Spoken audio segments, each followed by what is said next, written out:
I went to Chicago with Mother and my stepfather, and Mother and I went to see a play called a musical called The Chocolate Soldier, and Gran was on business or something. And when we were walking back to the hotel, it was just a block or two from the theater.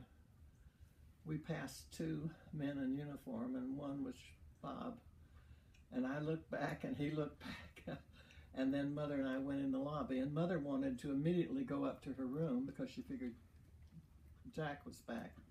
But I said, no. I held on to her arm, and I said, you got to stay here. So we sat down in the lobby, and sure enough, of course, Bob came back and asked, he spoke to Mother first. I forgot exactly what he said, but he wanted permission to take me out then, just, for a drink or something. I didn't drink, but anyway.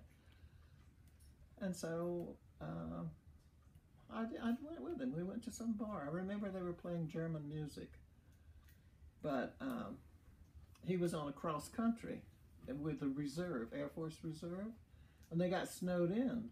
So I got to see him another time the next day as well.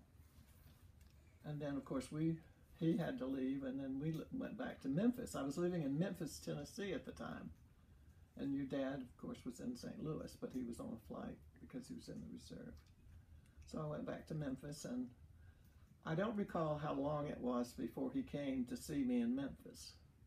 But he came to Memphis several times. And then we moved to Jacksonville, Florida. So I can't remember now. I'm forgetting part of it. I can't remember if he came to Jacksonville before he went to the Panama, or if it was on his way back that he came to Jacksonville. But that's how we met anyway, on the street in Chicago. The act of God with a snowstorm. Yeah, he was. Yeah, if they hadn't been snowed in, the plane couldn't get off, so. And then when he came to Jacksonville, he saw you getting out of the back seat of a car with somebody. Oh, I had been out. He surprised me one time. He and I showed had up. been She out. was in the rumble seat. No, they didn't. It was just a car. What about when you first met Grandma Zenkertz? Oh, we were married almost a year before we got to go to St. Louis, and I met his family.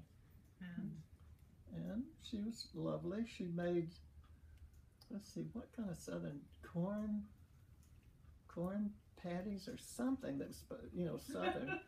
And I'd never had it before, but I'm sure that's why she made it to, try to serve me something I liked, and I never heard of it. But anyway, that was a good trip. And on the way back, we went through Mississippi. He has a real good two friends there that he had known for a long time, and we stopped there.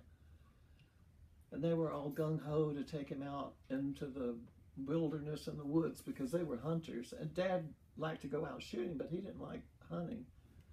But I was so sick, I couldn't stand it. And I tried to get them to go without me, but they wouldn't go without me, and I felt bad because of that. But then I found out I was expecting Robbie. That's why I was getting sick, and I didn't even think about it. Dad didn't tell you? No. After that, your dad kept count, but on the schedule. But no, that was a surprise because actually I was in tears for almost the first year every month because I was disappointed I wasn't expecting. Because I was afraid I wasn't going to have any children. Lord have mercy. Shifted into fourth. My oldest sister didn't have children, and I thought, I'm not going to have any children. Yep. And look what happened. Then it changed suddenly. Took you 7 tries to get it right. Yeah, I always said I wanted at least 6 children, and then y'all were all so nice, I wanted a few more. Let me correct something for you. You're welcome. That would be me. Thank you. Because 2 were gone before me. So I'm 7.